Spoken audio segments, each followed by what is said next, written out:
26-8 lead. And if you had asked me before the game to characterize the final outcome of this game, I couldn't have picked a winner, but I would have bet on a low-scoring, close ball game. We may still have a close ball game, but we've already got 34 points on the board, and we still have almost 9 minutes left to go in the first half. We also have an injured player on the sidelines for the Hawks. Number 47, Ryan Hassabus. One of their interior linebackers.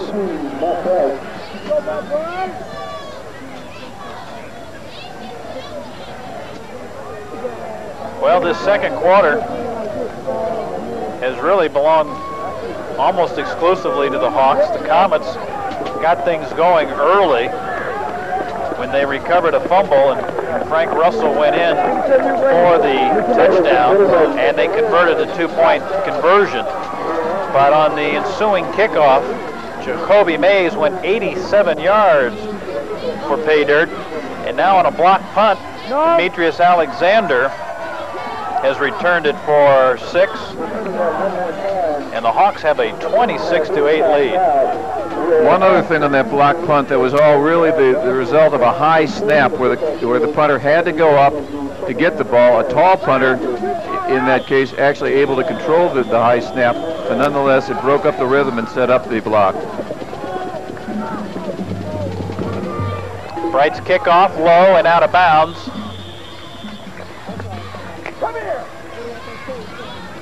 That's the one where all the officials get to throw their flags in the air. Well, sure, you got to make sure that they still work.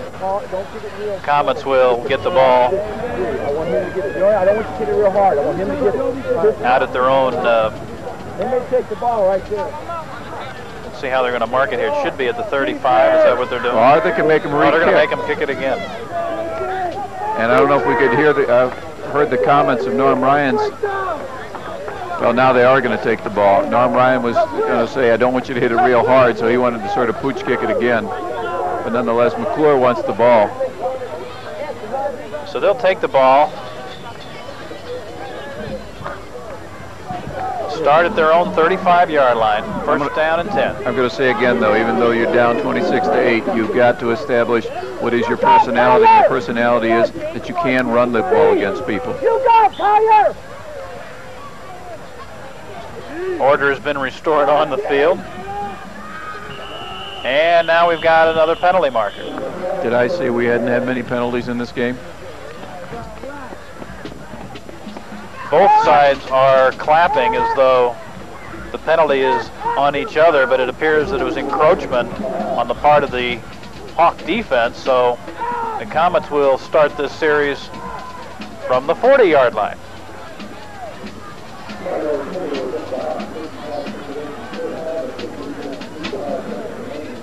It didn't look like they were going to get that play off under normal circumstances anyway, the way the officials were talking things over with each other. It'll be first down and 5 from the 40-yard line.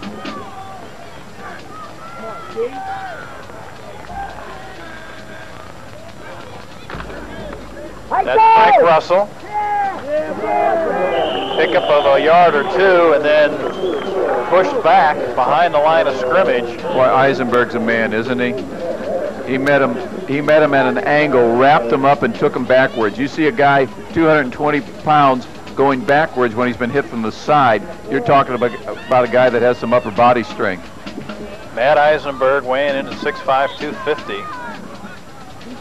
As we said it earlier in the broadcast, definitely major college prospect. Yeah, he's got big time written all over him. It is second down, 4 yards to go for the Comets from the 42.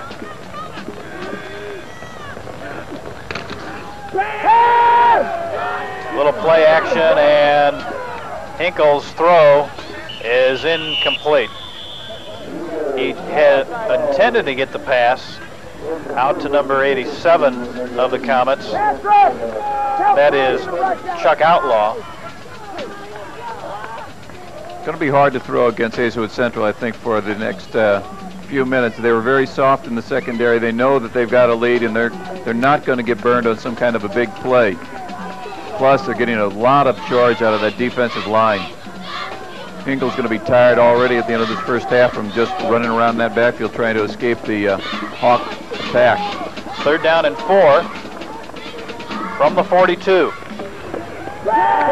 Little pass over the middle again intended for Outlaw, and the pass was incomplete. But you see, just as he looks up to see where his receiver is, there's Chris Ellis going into his tackle.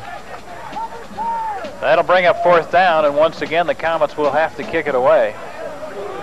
You know, Ellis at 6 feet, 255 pounds, only a junior, has really been able to do a lot of good things in this first half as well. Both of those attempted passes to Outlaw. John Lucas was out there in the flats kind of leading the way, and for a 300-pound man, carrying a lot of weight out there. Jefferson in punt formation, standing back at his own 30 as he kicks it away.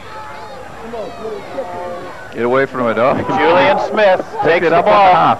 He sure did. He's out to the 40. Still on his feet to the 44-yard line is Julian Smith of the Hazelwood Central Hawks.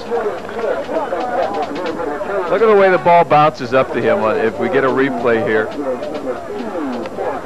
And we'll take a break right here with 7:46 to go in the half. With the score, Hazelwood Central 6 and McCluer 8. Wishful thinking, I guess, on the part of a Comet alum. First down completion for Hazelwood Central gave him a 2nd and 7 now as we pick up the action. We were there away on the break for that one completion. They threw it out to the big wide receiver, Demetrius Alexander, on that quick screen formation. That quick screen off of that formation, I should say.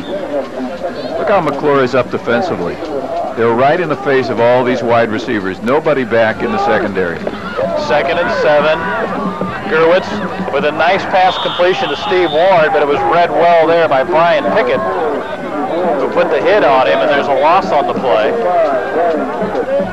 And it'll bring up 3rd down for the Hawks. Watch it again. And look and see if Pickett is a step sooner coming here at the bottom of our screen, number 5. You know, 1-2 steps sooner, and that's touchdown for him as well. He read the play well, but he was sliding a little bit, playing his position.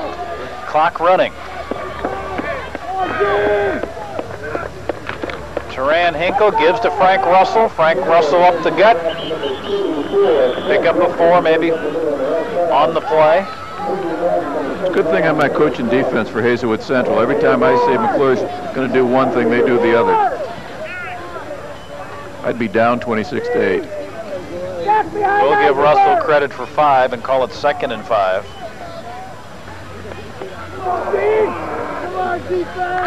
But I'll continue to say that they need a touchdown before the half to really make this game interesting. They trail by 18 points.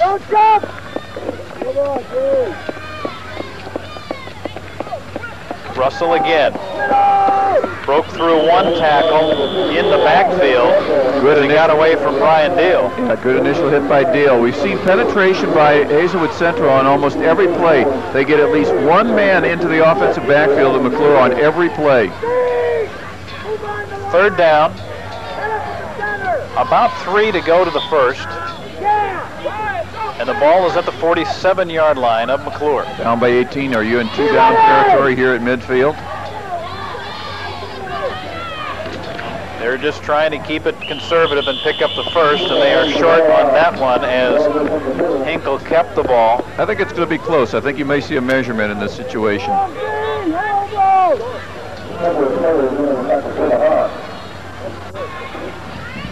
It is going to be close, Stan, and you have called it correctly in that they will come out before the measurement. Initially, I thought his forward progress was short of the 1st down markers, but let's just see.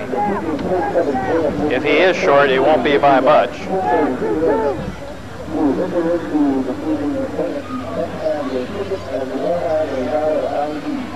And he's got a 1st down.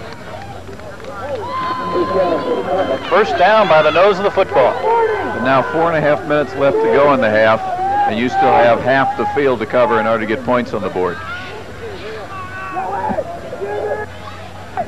Well, the